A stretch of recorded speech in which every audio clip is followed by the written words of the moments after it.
Price Lord. நான் Deborah. இயேசுவை மறவாது இயேசுப்பா உங்களோட பேசுற வார்த்தை சங்கீதம் 2:11 பயத்துடனே கர்த்தரை சேவியுங்கள். ஆமேன். இந்த அதிகாரத்தை படிக்கும் போது எனக்கு இன்னொரு வசனங்கள் ஆண்டவர் காமிச்சு தெளிவா புரிய வச்சதுக்காக நான் கர்த்தருக்கு ஸ்தோத்திரம் சொல்றேன். சோ என்ன வசனம் அப்படின்னா, இன்னோட வசனம் தான் வச்சு நமக்கு மெயின் பாயிண்ட். அதுக்கு கீழே தான் வந்து இன்னொரு வசனத்தை காமிச்சது நான் கீ பாயிண்ட்ஸை சொல்லுவேன்.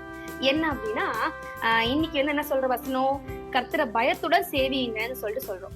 அதுக்கு கீழே வர பாயிண்ட்ஸ் நான் எங்க இந்த வசனத்துல எடுத்தேன், அப்படி கர்த்தர் எனக்கு கொடுத்தாரு அப்படின்னா, சங்கீதம் 128 வந்து 4 வசனங்கள், ஃபர்ஸ்ட் லைனா இருக்க 4 வசனங்கள் தான் உங்களுக்கு சொல்லணும்னு ஆசைப்படுறேன். ஃபர்ஸ்ட் நம்ம வந்து கர்த்தருக்கு பயந்துட்டோம், கர்த்தர் பயந்து நடந்தோம் அப்படின்னா நம்மள பாக்கியவான்னு அழைப்பாங்க.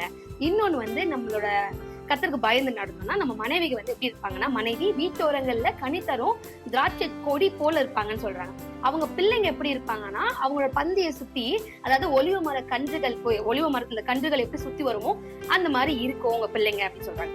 இந்த 4வது எப்படி இருக்குன்னாக்கா, நீ கர்த்தருக்கு பயந்து நடந்தனா நீ ஆசீர்வதிக்கப்படுவ அப்படின்னு சொல்றாங்க. சோ இந்த 4 பாயிண்ட்ஸ் நான் வந்து இந்த வசனத்தோட வந்து உங்களுக்கு ரிலேட் பண்றது வந்து எப்படி இருக்குன்னா, இன்னைக்கு நிறைய பேர் கர்த்தருக்கு பயப்படாம அந்த பயத்தோட இல்லாம நடக்கிறதுனால அவங்க பாட்டு கேஷுவலா நடக்கிறாங்க.